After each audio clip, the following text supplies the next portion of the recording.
Hello everyone and welcome back to my YouTube channel CA Vaibhav Vashisht, a channel where you will be getting all the classes of your accounts at free of cost. And not just free of cost, we will be learning all the concepts of your accounts with fun, with examples of some big celebrities and real life scenarios, ताकि आपको किसी भी चीज़ को रटना ना पड़े और आपको अकाउंट्स का हर एक कंसेप्ट भी अच्छे से समझ में आ जाए।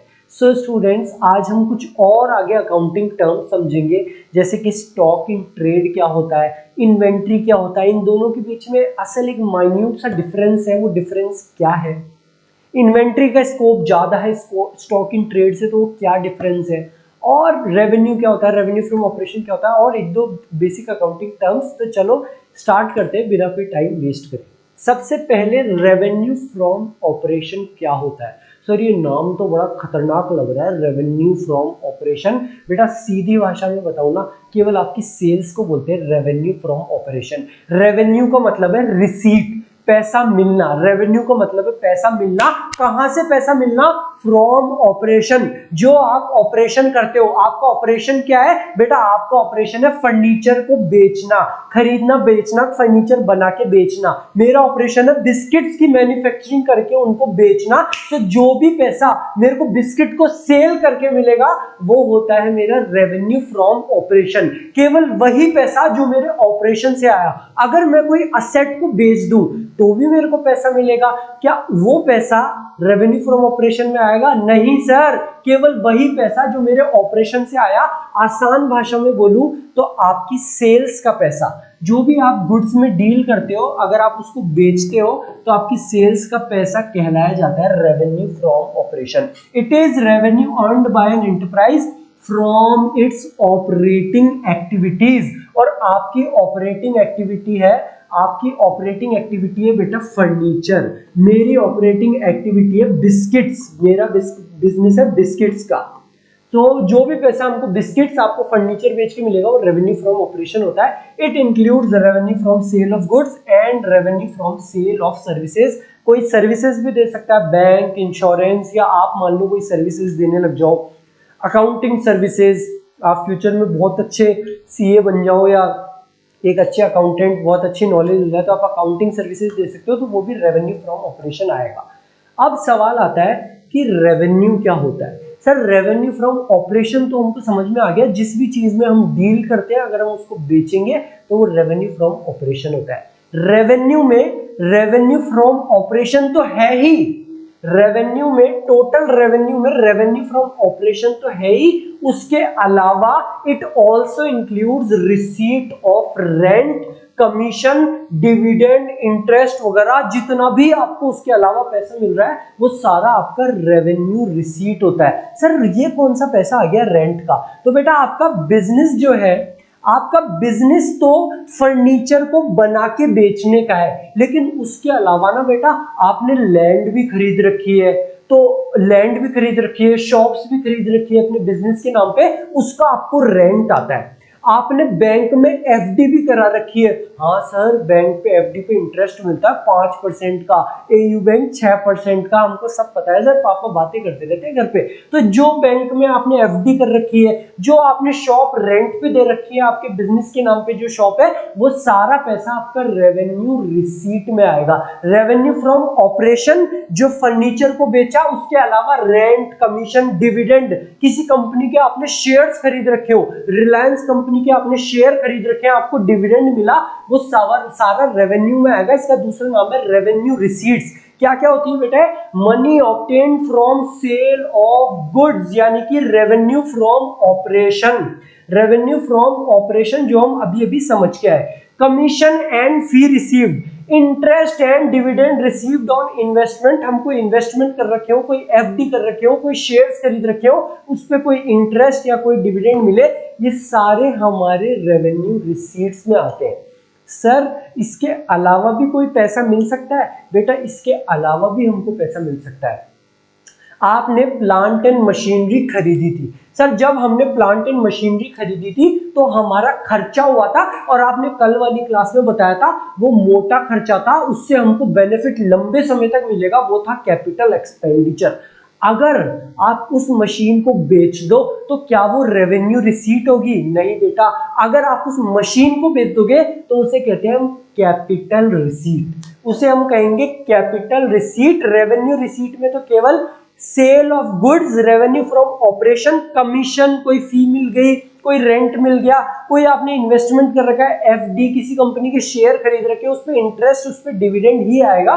कैपिटल रिसीट में अगर आप कोई असेट खरीद रखे हो, अगर आप उसको बेच दो, आपने मशीन खरीद रखी थी, अगर आप अपने इस फिक्स्ड असेट को बेच दो तो वो होता है आपका कैपिटल रिसीट। उसके अलावा और कौन सी कैपिटल रिसीट हो सकती है बेटा? उसके अलावा आप जो पैसा लगाते हो, सर जो पैसा लगाते हैं वो तो कैपिटल होती है ना बेटा, वही कैपिटल रिसीट ही होती है। रिसीट का मतलब पैसा मिलना, बिजनेस को पैसा मिल रहा है तो आपने जो कैपिटल लगाई, it is one of the example of capital receipt only. या आप बैंक से जाके लोन ले सकते हो, ये सारी चीजें होती है आपकी कैपिटल रिसीट।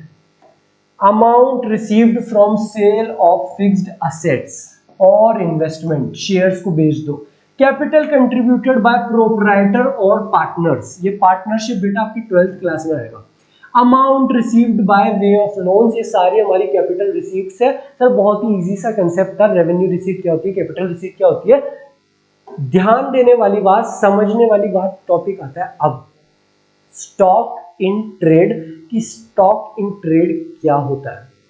तो बेटा लास्ट क्लास में मैंने आपको गुड्स के बारे में समझाया था। हाँ सर आपने बहुत डिटेल में समझाया था गुड्स के बारे में, परचेज के बारे में। लास्ट क्लास नहीं, लास्ट टू लास्ट क्लास में आपने बताया था सर गुड्स वो चीज होती है जो हम खरीदते हैं रीसेल के लिए, या तो हम उसे खरीदते हैं रीसेल के लिए, या फिर वो चीजें जो हम खरीदते हैं और उस पर वर्क करके फिनिश्ड प्रोडक्ट बनाते हैं जो अल्टीमेटली हमको सेल ही करना है। या तो आप चेयर्स को खरीदोगे 100 रुपए में और 200 रुपए में बेच दोगे, या आप लकड़ी खरीदोगे और उसको बनाओगे चेयर, उसको फिनिश प्रोडक्ट चेयर बनाओगे और अल्टीमेटली बेचोगे।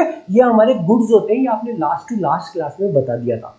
तो बेटा आपने कुछ शेयर्स खरीदी, गुड्स खरीदे बेचने के लिए, रीसेल करने के लिए। आपने कुछ शेयर्स खरीदी बेचने के लिए, रीसेल करने के लिए, और हुआ क्या, आपने खरीदी थी 100 चेयर।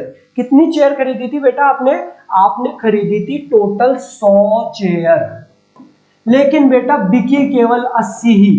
जो सेल्स हुई वो केवल 80 शेयर्स की हुई। तो सर अब 20 का क्या करेंगे? क्या उनको फेंक देंगे? नहीं सर, उनको अगले साल बेच देंगे। हमारा अकाउंटिंग पीरियड आपने बताया था 1 अप्रैल से 31 मार्च तक होता है। हमारा अकाउंटिंग पीरियड 1 अप्रैल से 31 मार्च तक होता है। हमको इसी में P&L और बैलेंस शीट बनाना होता है। हमने खरीदे तो 100 चेयर, बिकी केवल 80 ही, तो कोई बात नहीं सर 20 अगले साल में बेच देंगे। तो बेटा ये जो 20 चेयर है ना, ये 20 होता है आपका स्टॉक इन ट्रेड। ये जो 20 चेयर आपकी बच गई, जो गुड्स आपने रीसेल के लिए खरीदे थे, अगर वो 20 चेयर आपकी बच जाए उसे कहते हैं आपका stock in trade. Stock in trade भी 2 तरीके का होता है, एक ओपनिंग स्टॉक और एक closing stock. Sir opening stock, closing stock, बेटा आपने चेयर्स खरीदी 100, 80 बिक गई, 20 बच गई, तो वो है आपका क्लोजिंग स्टॉक। साल के अंत में वो चेयर्स बच गई, क्लोजिंग स्टॉक। नेक्स्ट ईयर का वही क्लोजिंग स्टॉक ओपनिंग स्टॉक हो जाएगा। नेक्स्ट ईयर का ये 20 ओपनिंग स्टॉक हो जाएगा। तो आपको समझ में आ गया होगा क्लोजिंग स्टॉक क्या होता है। इस साल के लिए तो वो 20 चेयर हो गई क्लोजिंग स्टॉक, और नेक्स्ट ईयर के लिए वही 20 चेयर आपकी ओपनिंग स्टॉक हो जाएगी। और मेन काम जो है स्टॉक इन ट्रेड और इन्वेंट्री में डिफरेंस, बेटा ये स्टॉक इन ट्रेड में केवल वो गुड्स आएंगी जो कि रीसेल के लिए खरीदे गए हैं, केवल वो गुड्स जो रीसेल के लिए खरीदे गए। जैसे आप लोगों का फर्नीचर का बिजनेस है, तो आप चेयर्स खरीदे, उनको खरीदे रीसेल के लिए। आपने 100 चेयर्स खरीदी, 80 बेच दी, 20 बच गई, तो ये आपका स्टॉक इन ट्रेड हो गया।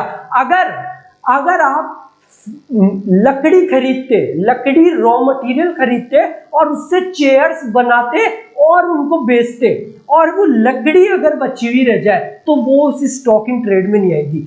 आप अगर चेयर्स खरीदते हो, बनी बनाई चेयर्स खरीदते हो रीसेल करने के लिए, वो तो स्टॉक इन ट्रेड में आएगी। लेकिन अगर आप लकड़ी खरीद के उस पर बनाते हो और बेचते हो और वो लकड़ी बची हुई रह जाए, वो स्टॉक इन ट्रेड में नहीं आएगी, वो होता है बेटा हमारा इन्वेंट्री, वो होता है हमारा inventory. So this inventory is a bigger scope, is wider in scope than the stock in trade. Stock in trade में तो केवल वही गुड्स आएंगे जो बने बनाए हैं, हमने केवल खरीदा है और उसको रीसेल करना है। मेरा बिस्किट मैन्युफैक्चरिंग का बिजनेस है, मैंने बने बनाए बिस्किट खरीदे 5 रुपए में और 10 रुपए में बेच दिए।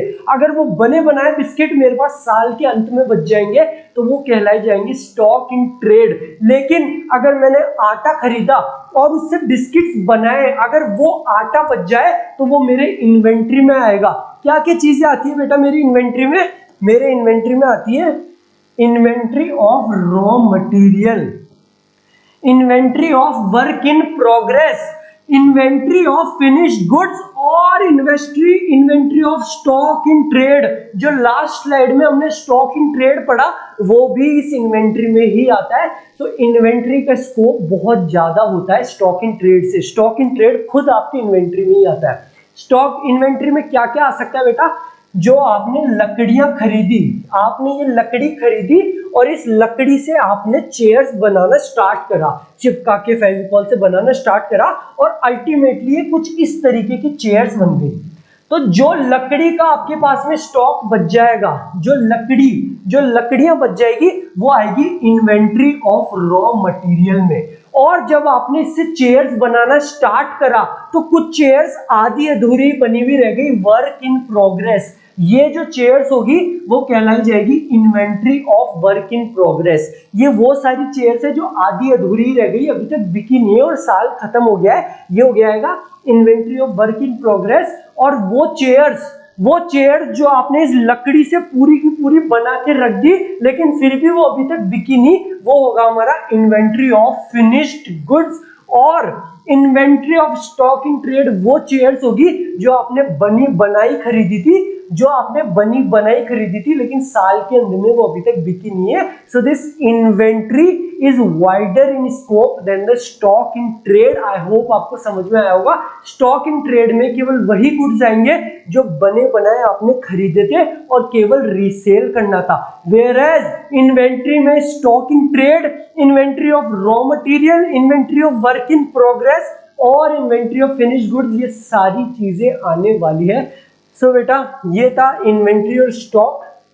एक छोटा सा अकाउंटिंग टर्म और समझा देता हूं, लाइव स्टॉक, कि लाइव स्टॉक क्या होता है। तो सपोज अभी तो आपका बिजनेस है फर्नीचर का, बेटा कई लोग ऐसे भी होंगे जिनका दूध का बिजनेस हो, आपके घर पे दूध आता है, सरस, अमूल, इतनी बड़ी बड़ी कंपनियां हैं, आइसक्रीम बनाती है, वो दूध से ही तो बनती है आइसक्रीम वगैरह। तो आपको क्या लगता है ये दूध कहाँ से आता है? हो सकता है वो खुद की गाय वगैरह पालते हो, खुद के हॉर्सेस, गाय वगैरह ये सब लोग कई बिजनेसेस वाले पालते हैं। तो आपका क्वेश्चन होना चाहिए कि सर हमने प्लांट खरीदा, बिल्डिंग खरीदी, ये तो सब हम दिखा देंगे बैलेंस शीट में, प्लांट एंड मशीनरी, बिल्डिंग। अगर कोई ये ऐसे जानवर खरीदता है और बिजनेस करता है, कैटल्स वगैरह दूध का बिजनेस करते हैं, आइसक्रीम बनाते हैं, सर ये कैसे दिखाएंगे? तो बेटा ये कैटल्स, हॉर्सेस वगैरह ये सब आएंगे लाइव स्टॉक के नाम से। इनको भी बैलेंस शीट में दिखाना पड़ेगा कि आपके पास में कितनी गाय है, कितने घोड़े हैं, कितने एनिमल्स आपके पास में है, और नाम इनका दिया जाएगा लाइव स्टॉक। क्या बोलते हैं बेटा इसको अकाउंटिंग टर्म्स में? Live stock. So what is live stock? Domestic animals such as cattle, horses are known as livestock. So thank you very much. ये थी हमारी क्लास बेसिक अकाउंटिंग टर्म्स के ऊपर। अब हमारी नेक्स्ट क्लास हम पढ़ने वाले प्रोसेस ऑफ अकाउंटिंग, जो कि काफ़ी इंटरेस्ट होने वाला है कि हमारी अकाउंटिंग का क्या प्रोसेस होता है। तो थैंक यू वेरी मच, मिलते हैं हमारी नेक्स्ट क्लास में।